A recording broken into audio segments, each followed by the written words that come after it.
You're in the right place. Is this where I'm supposed to be? Yeah. All right, just making sure.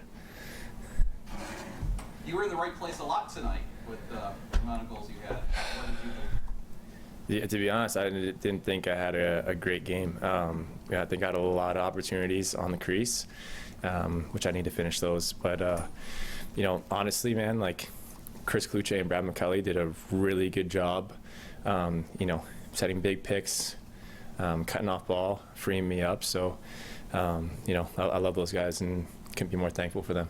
Josh, how big was that third quarter run that you guys went on where you scored 5 straight there? Yeah, no, it's huge. It's tough, right? Because these games, they're a bit of a trap game, right? You're raising the banner, got a ring ceremony after.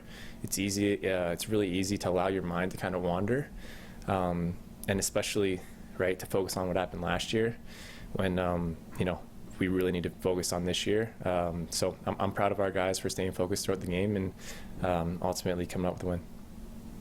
Obviously, you always want to come out with a win, but how big was this win to be able to, celebrate the banner, up in the rafters, but also get the win?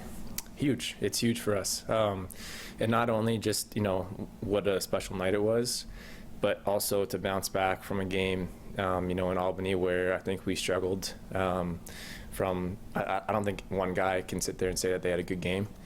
So I was very proud of our group and the way that we bounced back.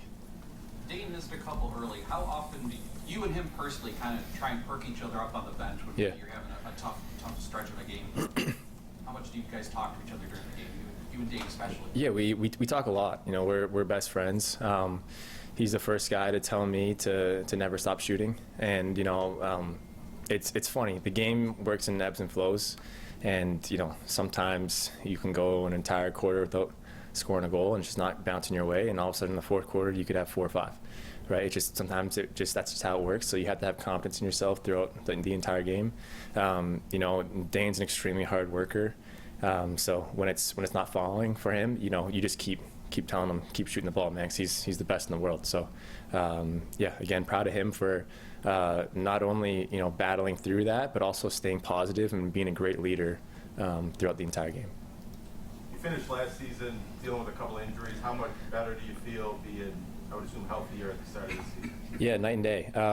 There's a couple of things routine-wise that we had to make some changes to make sure that we were better prepared to play on game day. For myself personally, with some different tweaks and whatnot, and also just kind of understanding the way that I play. I need to sometimes, be a little bit smarter. I feel really good. How much different is it this year with the new playoff format and there's no conferences anymore and things like that? Like, what layer does that add now? Maybe game by game? Yeah, it's a bit weird because you're kind of paying attention to the rest of the league a lot more than, what you would have in the past.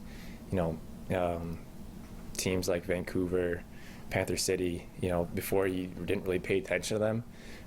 So, not just on a team level, but on a personal level for myself, like I have to start scouting those teams and making sure that, I'm prepared mentally. And I think the rest of the guys are doing the same as well. And because, before, sometimes I don't think we played Panther City once yet. So it's definitely a bit different of a change-up, but, it's going to be a fun challenge.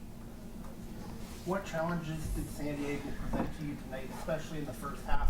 And what kind of adjustments did you make in the second half? They're a completely different team from last year. Offensively, you could argue that they're very similar, but defensively, in the way that they're playing their systems, it's very different. It's a lot, kind of Colorado-esque, pack it in, kind of let their goalie step out. And their goalie's a really good young keeper, so it's kind of tough to see what he's doing in the way that he's playing. There's not a lot of tape on him either, so it's hard to get tells and reads. So it's just seeing what they're doing. Are they switching on picks? Are they trying to close the gap? And just really trying to attack those little things and making little tweaks at halftime. Your team's not winning a lot of faceoffs, I think, somewhat by design. How does that affect your attack and the offense, knowing that going into the game? Not really on our offensive side. You know, we more so mentally, we have to make sure that we stay focused and, you know, moving the ball, swinging the ball. It's easy that when you're not getting the ball as many possessions to kind of go to that one-on-one game. I want to help my team out. I need to make a play right now. So that part, you have to make sure you're a little bit more mentally aware of just, you know, swinging the ball, making sure everyone's staying involved and getting touches. Besides that, I think the only other thing is just strategy now and understanding, you know, what that draw guy is, what their ball team does. Just forces us to spend a little bit more time on it, but it's nothing crazy.